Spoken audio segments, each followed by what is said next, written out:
नाजरीन, मैं हूं तनवीर ताहिर और आप देख रहे हैं हमारा सोशल मीडिया प्लेटफॉर्म सी न्यूज़। नाजरीन, अफसोसनाक खबर, बड़ी खबर कि अमेरिका और इसराइल दूसरी बार ईरान में उनकी सीनियर क़यादत, सुप्रीम लीडर समेत को निशाना बनाने में कामयाब हो गया है। और जो इससे बड़ी अफसोसनाक खबर है कि सुप्रीम रहनुमा जो है आयतुल्लाह खामनेई, वो भी इस दुनिया से कूच कर गए हैं। ईरान के जो सरकारी मीडिया है उसने रिपोर्ट किया है कि आयतुल्लाह खामनेई अब इस दुनिया में नहीं रहे, तो आगे जल्दी जो है वो सरकारी तौर पर उनका जो नामजद करदा शख्स होगा वो उनके ओहदे पर विराजमान होगा। लिहाजा अब ये जो जंग है ये एक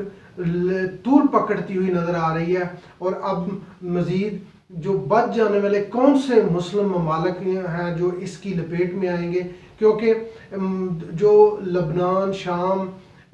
अपना इराक, लीबिया, वो तो पहले ही इस जंग में तबाह हो चुके हैं। लेकिन अब जो बच जाने वालों में उनमें आके एक पाकिस्तान है, सऊदी अरब है और दूसरे जो है वो खलीजी ममालिक हैं, जो वो अब तबाही ये मुसलमानों कौमों के गिर्दी घूम रही है। जो अमेरिका ने काम किया है ईरान के ऊपर हमले का दूसरी बार, तो इसमें जो अफसोसनाक खबर है वो ये है कि उनके साथ उनके फिर जो जब हमला किया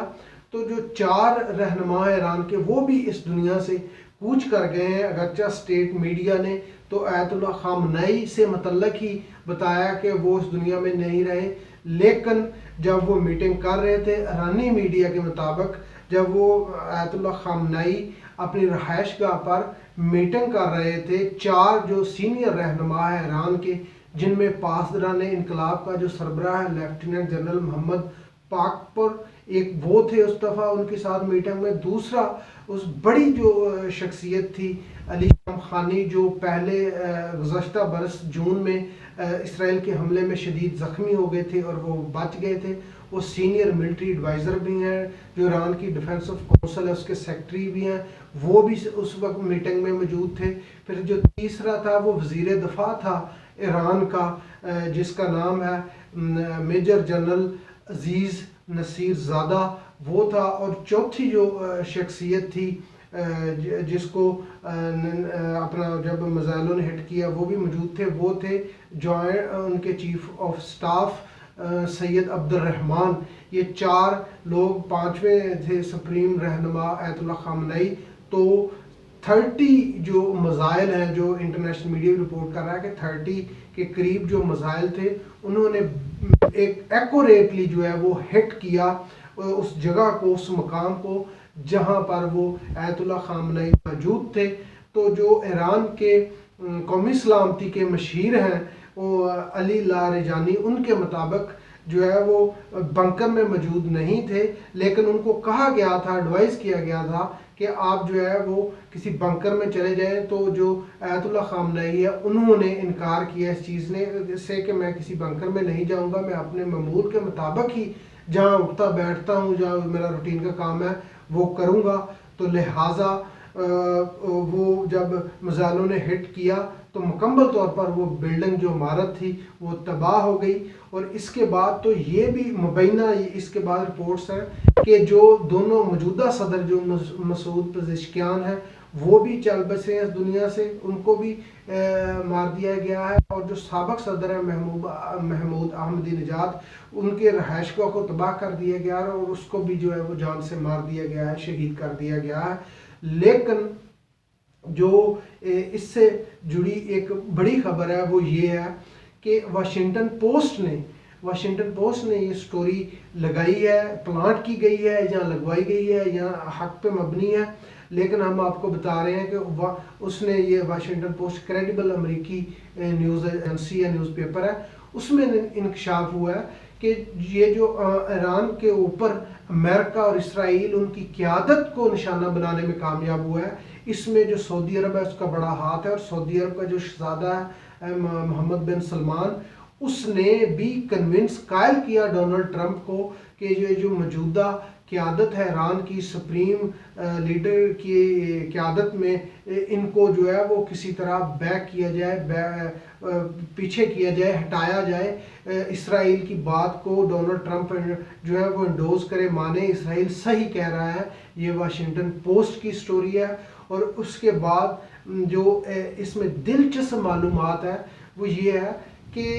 अब देखें ये हकीकत कैसे सच साबित हुई, पहले भी हो चुकी है, लेकिन मौजूदा ये जो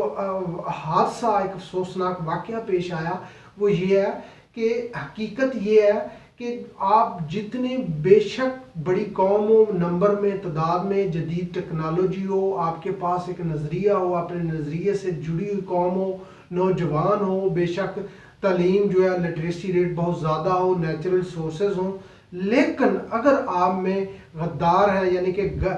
तो आप कामयाब नहीं हो सकते। यानी दुनिया से आप लड़ सकते हैं, दुनिया को टक्कर दे सकते हैं, शिकस्त दे सकते हैं, मैदान में ठहर सकते हैं, लेकिन अगर आपके घर में ही कोई गद्दार है तो आप जो है वो स्टैंड नहीं ले सकते। आपका नज़रिया जितना मर्जी स्ट्रॉन्ग हो, जितने बड़े हों, तो गद्दार जो है वो अंदर ही छुपे हुए थे। क्योंकि ये जो ईरानी सुप्रीम रहनुमा की शहादत है, ये कोई छोटे पैमाने पर मुखबरी नहीं हुई, ये बड़े पैमाने पर गद्दार इसमें शामिल है। और इसमें मुसलमान ममालिक की तरफ इशारा किया जा रहा है कि उनकी कहने पर ही मगरब ने, इस अमेरिका ने और इसराइल ने इतना बड़ा स्टेप लिया है। क्योंकि हसन नसरुल्लाह को भी जब शहीद किया, जो हिजबुल्लाह के सरबराह थे, तो उसको भी इसी तरह ही अपना ट्रेस किया गया लोकेशन को, फिर मिसाइल मारे गए और उसकी जो रहायशगाह थी उसको ज़मीन बोझ कर दिया गया। ऐसी ही सूरत हाल सुप्रीम रहनुमा के साथ पेश आई है। क्योंकि इत्तलाआत भी थी इससे पहले कि जब नरेंद्र मोदी ने विज़िट किया इसराइल का, ये भी एक खड़कती थी बात कि ये जो ताने बाने हमलों के वो ऐसे मिलते हैं जैसे इमरान खान ने रशिया का दौरा किया और फ़ौरन बाद यूक्रेन के ऊपर हमला हो गया, और ऐसे ही मोदी गया अब दौरे के ऊपर इसराइल के। तो ये यानी कि इस्तेमाल करते हैं हम, जो दूसरे मुल्कों के ऊपर गार करनी होती है, हमला करनी होती है, तो एक सफारतकारी का पहलू देते हैं कि हमारे बड़े ताल्लुकात हैं, बाद में फिर वो इस तरह का स्टेप मिलिट्री एक्शन का उठाते हैं। उसके बाद जो ईरान के जो जर्नलिस्ट हैं, तज्ज़ियाकार हैं, यहाँ तक मीडिया के ऊपर बता रहे हैं कि इन्होंने जो इंटेलिजेंस ब्रीच हुई ईरान की सीरियस नहीं लिया। कुछ अर्सा कबल जो रहायशगाह अली खामनेई की, वहाँ से सुप्रीम रहनुमा के हाथ में एक अंगूठी थी जो उनके घर से, रहायश से चोरी होगी और आज तक नहीं मिली, उसकी भी कोई तहकीकात नहीं हो सकी। यानी कि गद्दार जो मोसाद के एजेंट थे CIA के, वो इतना पेनिट्रेटेड थे सुप्रीम रहनुमा की जो चेन ऑफ कमांड है उसके अंदर। और अब जो है वो ये बताया जा रहा है कि फ़िलहाल जो है उनका जो ऐलान नहीं किया है, जो उनके ओहदे पर विराजमान होगा वो भी जल्दी हो जाएगा। और इससे आगे आपको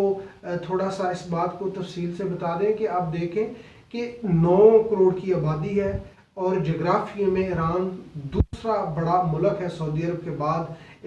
मशरक़ वस्ता में, लेकिन अपनी क़यादत को बहुत ही कम अरसे में, यानी कि 1 साल भी नहीं हुआ, तो क़यादत दूसरी बार जो है वो इस दुनिया से रुखसत हो गई है, जिसने पूरी तहफ़्फ़ुज़ देना है इस कौम को, ईरान की 9 करोड़ आबादी को, नौजवानों का मुस्तकबिल को, सारे उनके इम्प्लीमेंट करने हैं पॉलिसीज़। लेकिन वो ही गैर महफूज है तो ईरान महफूज कैसे हो सकता है। दूसरी तरफ आप देख लें कि सिर्फ 20 लाख की आबादी है गज़ा की, लेकिन उनमें कोई गद्दार नहीं है, ना उनके पास जदीद हथियार है, ना कोई फ़ज़ाइया है, ना उनके पास ग्राउंड पे प्रॉपर ट्रुप्स हैं, कुछ भी नहीं है, लेकिन उनमें गद्दार नहीं है और वो इनसे अच्छी चेन ऑफ कमांड के साथ टफ टाइम दे रहे हैं इसराइल को, लिहाजा उनके रहनुमा शहीद हुए। लेकिन इस तरह जो कह लें कि एक टिश्यू पेपर की तरह मसल देना, ये हमास की चेन ऑफ कमांड और उनका राब्ता और उनकी साबित किया उन्होंने कि वो इनसे ज़्यादा